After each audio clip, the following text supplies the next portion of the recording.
Hey guys, how's it going? Anthony Muthurajah here, back with a new video lesson for y'all. In today's lesson, we're going to take a look at how to play Donna Lee, the melody to Donna Lee properly on the bass guitar. Now, Donna Lee is pretty notoriously famous among bass players because of Jaco Pastorius, obviously. Now, one of the things I see happening a lot is that people, bass players tend to forget about the actual articulation of the melody. They just learn the right notes, the right rhythm, and they just get on with life, and they try to pick their way through every note.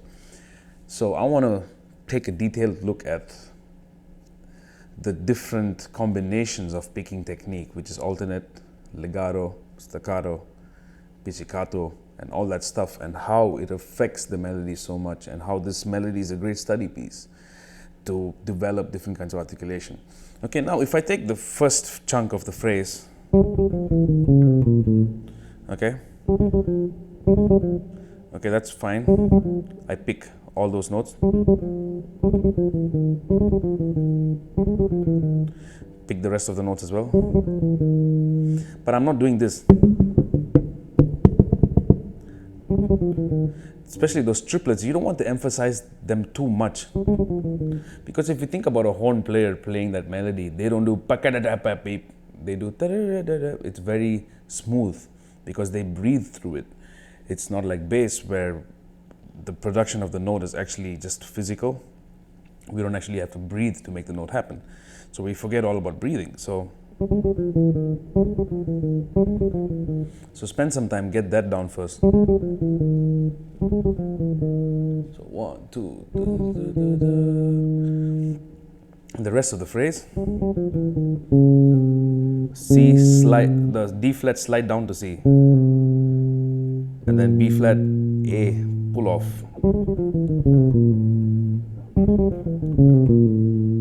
You can pick that A as well, but I'm using more of the momentum from the B flat before it to go to the A. So the picking hand is really just giving it a little nudge, almost kind of helping in mute. You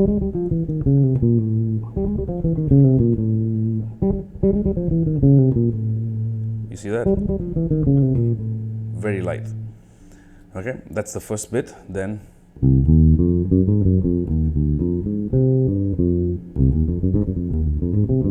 same thing here with the triplets. You don't want to emphasize that triplet too much.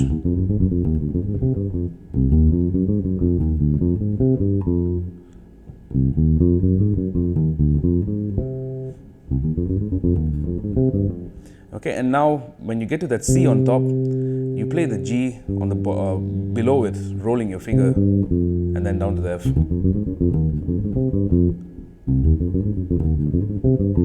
So both those sections. Okay. Now, if you want to know the exact notes of the melody, just get yourself a real book or just use your ears, to be honest. I don't want to put out tabs or anything. It's not going to help. You just need to use your ears to guide you with this, because tabs don't teach you articulation. Actually, even notation doesn't teach you articulation to a certain extent. All right, so just use your ears. Slow down this video if I'm going too fast. I just don't want to drag anything. Okay, so the second bit. All right, now the third chunk. Now, I've seen many bass players continue the phrase from there and then move up. What I'd rather do is move up quicker, and I slide into that F.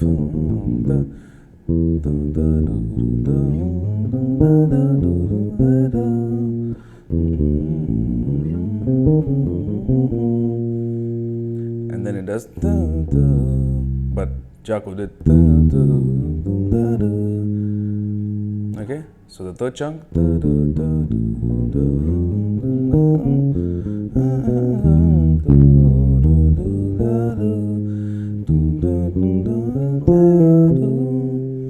So there you can really hear the effect of the pull-off. Because if I picked everything, that curve to the melody disappears when I start to pick every note.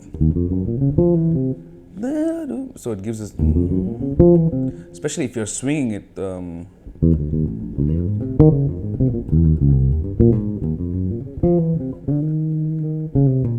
right, so it's very important. And another thing I would recommend when you're learning these melodies, don't swing it just yet. Just get that articulation right, straight, and then put it in context to a swing. Okay, so the third chunk, the whole third chunk, very slow.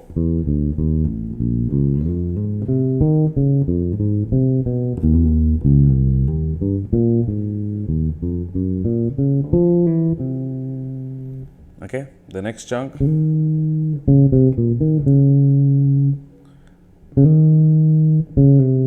I'm using the pull off there again. There again.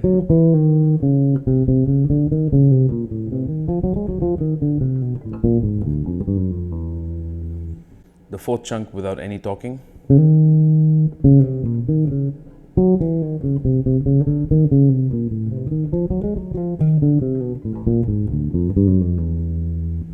Okay, that one time I pick. Jaco, in fact, he slides down because it's a fretless. He has that ability to do that. Even you could do that, but get used to this.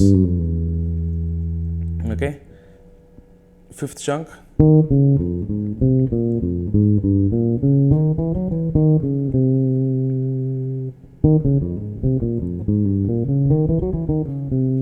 So even these arpeggios, I'm not alternate picking every single note. What I do is, if I have, say, this is a minor 7 flat 5, not minor 7 flat 5, sorry, a dominant 7, E flat dominant 7, so G, B flat, D flat, E flat. What I do is I pick the G, pick the B flat, hammer onto the D flat, and then get that E flat there. Because the phrase emphasizes on that, which is the resolution back to the second half of the entire melody.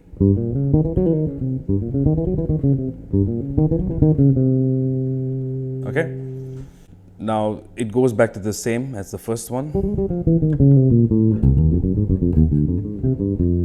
Right? That's the same. The next bit. Now this is something that's actually notated wrong on the real book.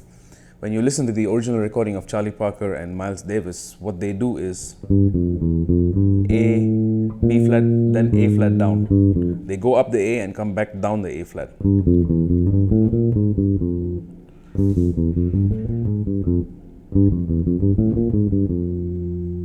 Then after that,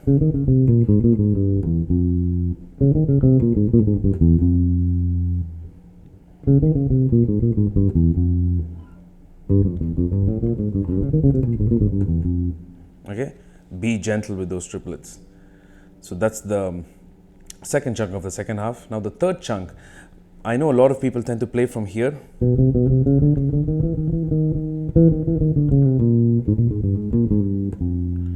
But I prefer to play it from the G string over here on this B.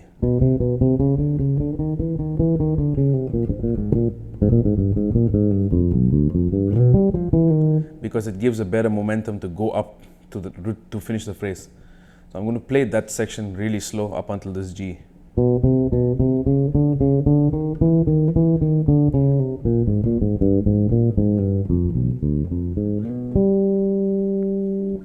Okay, so it's this chromatic thing. Triplet. B diminished. So I'm doing B, D, F, A flat slide to the B, G. Okay? So I'm going to continue the remainder. So pick, pick, pick, slide, da, da, da, slide, da, da, da, da, da.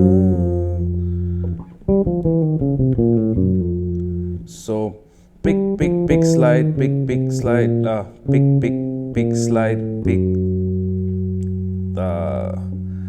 You can slide or you can pull off.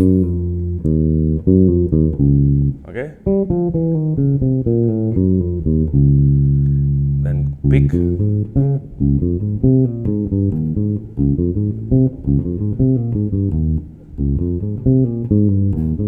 And I'm doing a pull off there as well.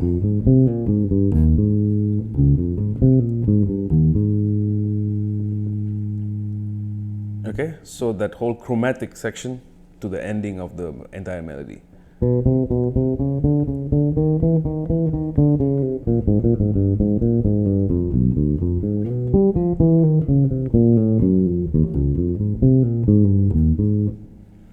Okay, now no matter what speed you play it at, when you approach it this way, it's going to sound good and clean and clear. So if I play it as fast as I can.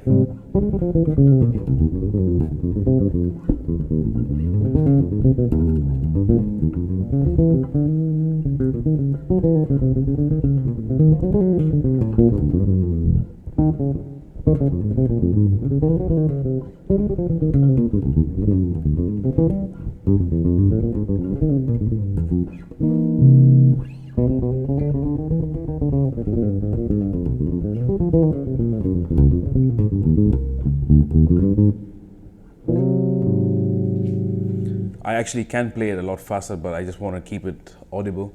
And speed is not the goal anyway, just clarity and proper articulation. All right, so again, if you're looking for PDFs or tabs or whatever, the internet has plenty of them. So I don't see the point of me trying to put it out there. But again, I urge you to just listen by ear, because sometimes notations and tabs can be wrong. So you need to verify with your own ears more than anything. All right, so that'll be all for this lesson. So I'll see you guys in the shed until the next one. Peace.